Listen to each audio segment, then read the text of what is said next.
560. Are you a driver of a Ford Power Stroke diesel engine? Tired of taking your Ford Power Stroke diesel in to be misdiagnosed or paying for repairs that don't fix the problem? Well, bring your vehicle to the diesel headquarters, Remke's Garage. The shop is equipped with state-of-the-art diagnostic equipment and highly trained technicians. Take it to the experts. Take it to Remke's Garage. Remke's Garage specializes in Ford Power Stroke, Chevy Duramax, Dodge Cummins, Mercedes Sprinter, and Isuzu diesel engines and transmission repairs. At Remke's, they'll make your vehicle repairs convenient by offering a free commercial loaner vehicle. Remke's Garage, where you won't spend $1,000 to fix a $100 problem. Call for details and to schedule an appointment at 800-5-REMKES or visit Remke'sGarage.com. Remke's Garage, your diesel headquarters. Nobody wants to need an attorney, but when you do, you need to find the right firm, the one that shares your values and will take your case personally. That's Cuda Law. You get the entire Cuda Law team working on your case. Even the cell phone number of your lead attorney. Cuda Law wins. Go to CUDALaw.com. Cuda Law has the experience to get you a victory with any kind of personal injury, workers' compensation, medical malpractice, or COVID-related injuries or work injuries. Cuda Law wins. And you're not a number. You're not a case. You're a person that needs help. The Cuda Law team takes it personally and will put in the time and effort to get you the best outcome. Go to CUDALaw.com. CUDALaw.com. Cuda Law wins. Talk about your case and get real honest advice from the only law firm that wants to win as bad as you do. Cuda Law. You can chat with them too right now at CUDALaw.com. CUDALaw.com. Cuda Law wins. It makes you feel bad. It's just not fun. Every time you smile, you have to think about it. You have to be careful. You're self-conscious. You worry what people think about you. You don't need to hide your smile anymore. Hi, I'm Dr. Jeff Weller, and I'll get your smile back. This is what we do at Weller Dental. There are a lot of ways to get that smile back. What do you need? Let me help. I can list all the services we do and talk about our 30 years restoring smiles and our industry awards, but that's not about you and your smile. Hey, we're really good at cosmetic dentistry. Take the step. Contact us. We know it's hard, but you know what's really hard? Not having the confidence to smile. So let's do this. I have offices in Chicago and Hinsdale. Weller Dental. Google it. Or just go to wellerdental.com. We can do it. Let's get that smile back. No judgment. Just a friend that wants to help you feel better about yourself. Weller Dental. wellerdental.com. Indeed believes less is more. That's why they have powerful tools to help you source, screen, and hire quality people faster. Learn more at Indeed.com/credit. 8:37. Team Hochberg Traffic Center time and Jim. Looking at the Rosemont Jam Cam, the eastbound Adams Tollway has delays from Toohey to Higgins. There's a stalled semi there blocking a center lane. And the inbound Kennedy gets especially heavy around Pulaski. 45 minutes O'Hare to downtown. 35 from Montrose, 26 in the Express. Outbound 25 minutes to the airport. The Eden's getting heavy. 25 minutes Lake Cook to Montrose. Outbound 18. Inbound Eisenhower. The trip time from 390 to downtown is 1 hour. 48 minutes from Wolf. Outbound 30 minutes to 390. Stevenson 41 minutes, 355 to Lakeshore Drive. Outbound 25. Ryan is 20 minutes from 95th to downtown. Northbound Lakeshore Drive has delays from the Stevenson to Roosevelt. I'm Jim Talamonte on AM 560 The Answer. Chicago's Morning Answer continues next. AM 560 Weather Center forecast. Clouds and sun with a thunderstorm around later in the day as we get more warm and more humid. High of 84, 74 degrees right now. Next news coming up at 9. Chicago's Morning Answer with Dan and Amy continues next on AM 560 The Answer. From the Matrix Home Solutions Studios, this is Chicago's Morning Answer on AM 560, The Answer. Listen to AM 560 The Answer online at 560theanswer.com, on the AM 560 mobile app, on your Alexa-powered smart speaker, and on TuneIn, iHeart, and on Odyssey.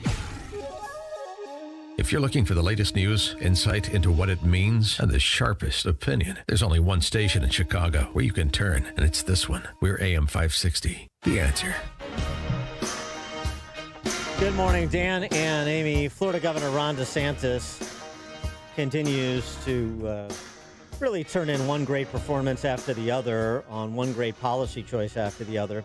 Always thinking about the people and the businesses in Florida. Always comes first. The latest is the state of Florida filing suit against the CDC regarding their strictures, which are supposed to be just guidelines, as it pertains to reopening cruise lines. DeSantis wants cruise ships to set sail again, and the CDC effectively doesn't. They tried to be reasonable in conversations with the Department of Justice, of course, representing the Centers for Control. But reasonableness was not to be found, as DeSantis described. And this is what I like so much about him and what so few politicians have the capacity or the inclination to do. Lay out the case. Lay out the case, not a 5-second aphorism. Lay out the case. Bring us along. Provide details. Show command of the topic. He does it routinely. I think we're going to win the case in district court.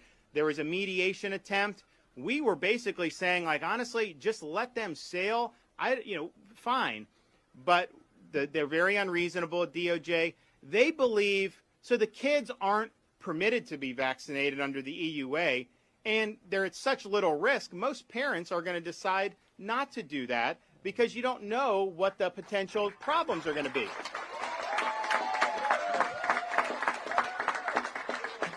But CDC says that you have to have like 95% have to be vaccinated. That means you cannot have families going on these. And so they're issuing those dictates. And so if we win the case, it opens up. They will all sail out of Florida. They will all do it consistent with Florida law. We are not worried about that in any way, shape, or form. But just understand, this bureaucracy needs to be brought to account. You can't have a bureaucracy that's just going out and issuing these rules on the fly. They literally said, if you're sunbathing on a cruise ship, you have to wear a mask. Oh, come on. Really? I mean, give me a break. And I think now with Fauci's emails, and you see all this stuff, it's pretty clear that a lot of this stuff was fly by the seat of your pants guidance. This was not based on hard data. Oh, you think? As I mentioned at the end of last hour, this research conducted by statisticians at University of Munich, found that the country's R0 rate, the reproduction rate, the number of people an infected person passes the virus to, had already dipped below 1 prior to the national lockdown imposed last November, meaning the statisticians concluded lockdowns had no direct connection to falling infection rates in Germany. No direct connection. Now, they say it's possible that lockdowns could have had a positive effect, but wait a second. Possible that they could have had a positive effect. This was a seminal policy that imposes huge costs because it's so important that we lock people in their homes, that we close outside to humankind. And we find from Casey Mulligan at University of Chicago, we find from these statisticians at University of Munich that you cannot make out a case that it made a difference based on the data for all those data acolytes running around in public offices in the West. It's just remarkable. For more incredulousness at COVID policy, we're pleased to be joined by Karol Markowicz, columnist for the New York Post, contributor to the Spectator and the Washington Examiner. Karol, thanks for joining us again. Appreciate it. Thanks so much for having me. Boy, DeSantis, there are other politicians around the country that share his disposition, but he just really cuts through things, and I think presents it in ways that people just say, yeah, that makes sense, and yeah, what they're doing doesn't. Yeah, so I just, my family and I spent 4.5 months in Florida over this winter, and it was amazing how sane it is there under his leadership. And I think in places like New York City, where I live, where I am now, mask wearing, for example, became very political. If you were on the right, you didn't want to wear a mask. But if you're on the left, you're still wearing a mask. You might even still be wearing 2 masks after vaccination right now. This is a true story. And in Florida, I met so many liberals who did not wear masks outside. And it was like just a different universe where masks were treated with, maybe some sort of scientific question, whether or not they were necessary in the situation that you were in. And it didn't matter the politics because DeSantis was sort of setting the standard, and it was really great. So why are kids under 12 still wearing masks? Because I thought of you yesterday. I knew you were coming on the show, and I read your article. I saw a group of kids 3 doors down from me outside playing in the sprinkler, had their bathing suits on, and they were wearing masks. And their masks were soaking wet. And so then when they're breathing in, like they're literally suffocating themselves. Yeah. And their parents are out there, unmasked, watching their kids in masks run around in a sprinkler. Just ludicrousy. Yeah. Kids should have never been wearing masks. The question of whether any of us should have been wearing masks is one that we should be asking at this point. But as adults have gotten vaccines and have stopped wearing masks, I think it's insane that we're still masking children. Yesterday, I had taken my middle son to a birthday party, a roller skating party, and you needed a mask to pick up your skates. Then you could take your mask off to put on the skates. Then you had to put your mask back on to skate, and then you could take it back off in the crowded food area where everybody's eating and on top of each other. There's no sanity here. Nothing makes sense, and nobody's standing up to it. It's really crazy how politicized it is. That in blue areas, it's just very follow the orders. Don't make a scene. Don't speak up because we're just gonna do what they tell us to do, and that really makes me crazier than anything else.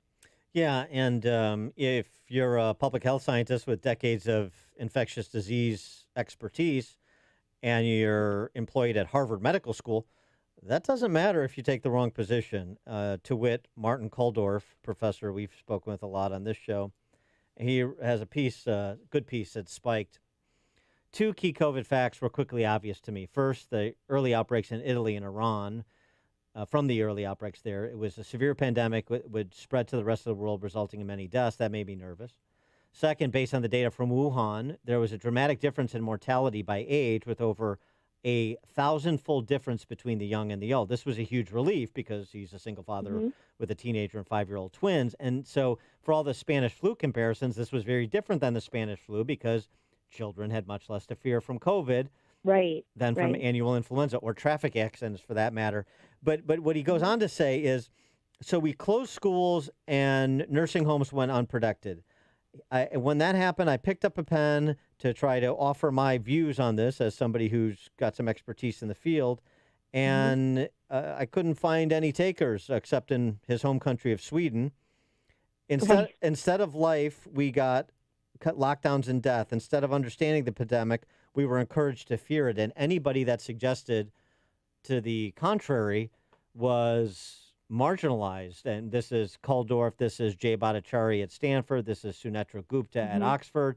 These are not inconsequential people with lacking in credentials. Yep.